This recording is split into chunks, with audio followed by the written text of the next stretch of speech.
Je crois fermement au fait que nous devons faire des choses qui nous mettent mal à l'aise. Donc, nous vivons dans un monde où nous cherchons à être aussi à l'aise que possible. Et puis on se demande, mais pourquoi est-ce que je ne grandis plus? Mais pourquoi est-ce que je ne me développe plus? On se demande pourquoi. Et lorsqu'une chose insignifiante dans notre vie devient difficile, et à la plus petite des choses qui devient difficile dans notre vie, on se demande pourquoi on n'y arrive pas. Nous nous recroquevillons et nous fuyons. Je veux dire, notre vie entière est organisée de cette façon. Toute notre vie est organisée sur le chemin avec le moins de résistance. Nous ne voulons pas souffrir. Nous ne voulons pas ressentir d'inconfort. Donc nous vivons constamment notre vie, de sorte à ce qu'elle soit très confortable. Sauf qu'il n'y a pas de croissance là-dedans. Donc pour moi, je me suis rendu compte de ça. La raison pour laquelle je suis monté à 135 kilos est parce que c'était confortable.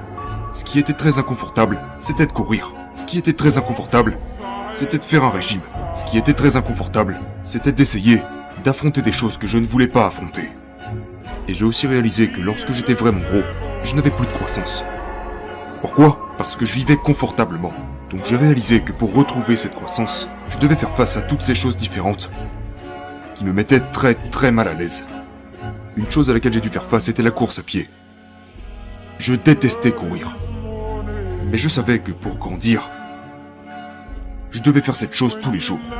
Je voulais commencer à calmer mon esprit. Je voulais commencer à devenir une meilleure personne. Et comment devient-on une meilleure personne? Comment acquérons-nous de la force mentale? Comment devient-on la personne que l'on veut être? C'est en affrontant constamment les choses que vous ne voulez pas affronter. Si vous fuyez constamment les choses que vous ne voulez pas affronter, comment allez-vous grandir? Vous voulez savoir comment acquérir de la force mentale? Je peux vous donner un cours toute la journée sur l'auto-persuasion, la visualisation, sur comment manger un éléphant une bouchée à la fois. Mais si vous ne vous mettez jamais en situation de réellement pratiquer ces choses, vous ne grandirez jamais. Nous traversons tous une bataille dans notre esprit. Un guerrier n'est pas une personne qui porte une arme. La plus grande guerre que vous aurez à traverser de toute votre vie se trouve juste entre vos deux oreilles.